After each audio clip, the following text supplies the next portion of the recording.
Can you just tell me first of all, what exactly is your position when it comes to these various Muslim codes of dress? Well, first of all, this is a free country.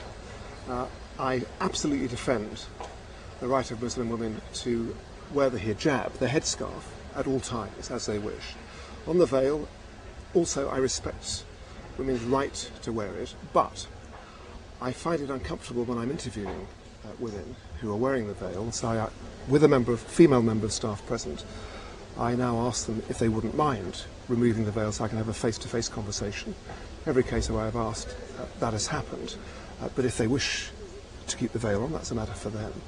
But there's a wider issue here, which I just ask the community to think about, which is the implications for community relations, so what is obviously a visible sign of separation and of difference.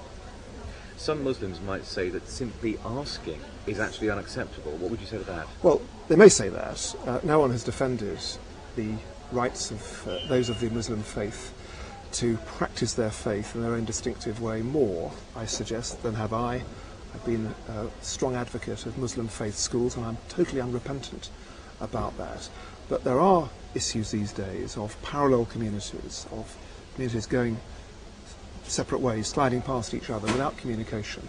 That's not good for our society as a whole. And I just want to put this issue on the table for there to be a debate. Now, it's obvious as well that most people of the Muslim faith, women, don't wear the veil. They've made their own decisions, but I'm told by many Muslim scholars that this issue is a subject itself of controversy, so it's not the case that the Holy Quran requires that the full veil is worn, as I understand it. And because of that, so it's not an offence to the religion in the way instructions to take the hijab off would be, and I absolutely defend the right of women to wear the hijab, so I just wanted to put it on the table. I mean, why are you raising this now, though? Is it just anything to do with a campaign to be deputy? No, absolutely nothing whatever in that respect. Absolutely zero. I'm raising it now. I've thought about it for a long time.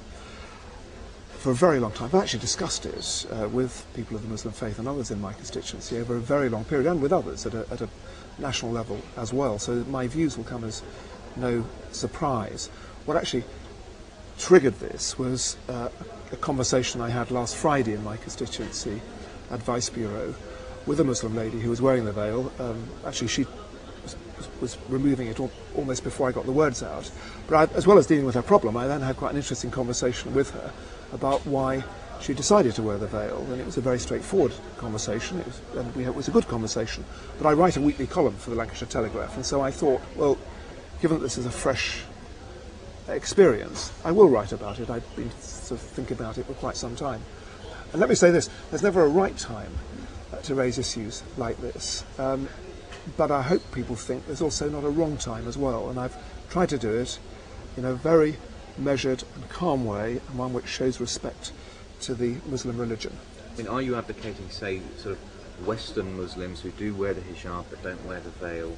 Is that what you're saying? Well, what I'm saying is, let us think about this. Muslim women have an absolute right, if they wish, to wear the veil. So it's not about being prescriptive, proposing changes in the law, but there were two issues I was raising. One was face-to-face conversations. I just find it uncomfortable trying to have a conversation with somebody whose face I can't see. And that makes a wider point about the fact that all of us relate to others partly by the language of the face, not the words of the face, the language of the face.